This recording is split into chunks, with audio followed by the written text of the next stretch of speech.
വർഷങ്ങൾക്ക് മുന്നേ ഒരു സീരിയൽ സെറ്റിൽ നിന്ന് ഇറങ്ങി പോവേണ്ടി പോലും വന്നിട്ടുണ്ട്.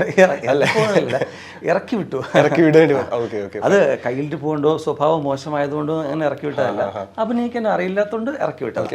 നമ്മൾ ഇറങ്ങിപ്പോയി എന്ന് പറഞ്ഞു കഴിഞ്ഞാൽ ഇപ്പോൾ കാണുന്ന പ്രേക്ഷകർ ചോദിക്കും അയ്യോ ഇവന് അത്രയ്ക്ക് അഹങ്കാരിയായിരുന്നു. അപ്പോൾ അല്ല, എല്ലാവരുടെയും ഈ പറഞ്ഞ പോലെ എന്താ നമ്മൾ ഓർക്കുമ്പോൾ അല്ലെങ്കിൽ ഓർമ്മിക്കാൻ ശ്രമിക്കാത്ത കുറച്ച് കാര്യങ്ങൾ അല്ലെങ്കിൽ അങ്ങനെ ഒരു നെഗറ്റീവ് ഷെയ്ഡുള്ള കുറച്ച് കാര്യങ്ങൾ ലൈഫിലുണ്ടാവില്ല. അപ്പോൾ അങ്ങനെ സംഭവിച്ച ഒന്നാണ്. ഈ പറഞ്ഞതുപോലെ അഭിനയിക്കാനുള്ള ആഗ്രഹമുണ്ട്. ആ ആഗ്രഹത്തോടു കൂടി നമ്മളൊരു പ്രോജക്റ്റിലേക്ക് എത്തുന്നു, ഒരു പ്രോജക്റ്റിൻ്റെ ഭാഗമാകുന്നു, ഒരു സംവിധായകൻ നമ്മളെ സെലക്ട് ചെയ്യുന്നു, ഒരു പ്രൊഡ്യൂസർ നമ്മളെ ഒരു പ്രോജക്റ്റിലേക്ക് സെലക്ട് ചെയ്യുന്നു. അങ്ങനെ നമ്മൾ ആ ലൊക്കേഷനിലേക്ക് എത്തി. നമുക്ക് മുമ്പൊന്നും അഭിനയിച്ച് യാതൊരു പരിചയവുമില്ല.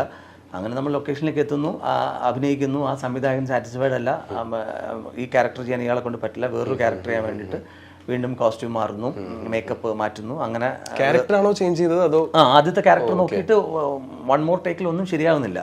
അപ്പോൾ വീണ്ടും അത്രത്തോളം പെർഫോം ചെയ്യാനില്ലാത്ത വേറൊരു ക്യാരക്ടർ ചെയ്ത് നോക്കാം വന്നതല്ലേ എന്ന് പറഞ്ഞിട്ട് അങ്ങനെ അതിലേക്ക് മാറുന്നു. അതും ചെയ്തിട്ട് ശരിയാവുന്നില്ല.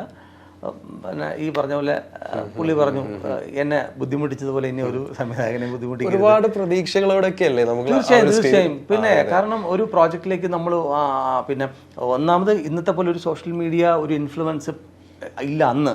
അപ്പോൾ നമുക്ക് പെട്ടെന്ന് എത്തിപ്പെടുക എന്ന് പറഞ്ഞാൽ കുറച്ച് ബുദ്ധിമുട്ടായിരുന്നു. ഇന്ന് കുറച്ചുകൂടി നമുക്ക് കഴിവുണ്ടെങ്കിൽ കുറച്ചുകൂടി ഈസി വേ ആണ്.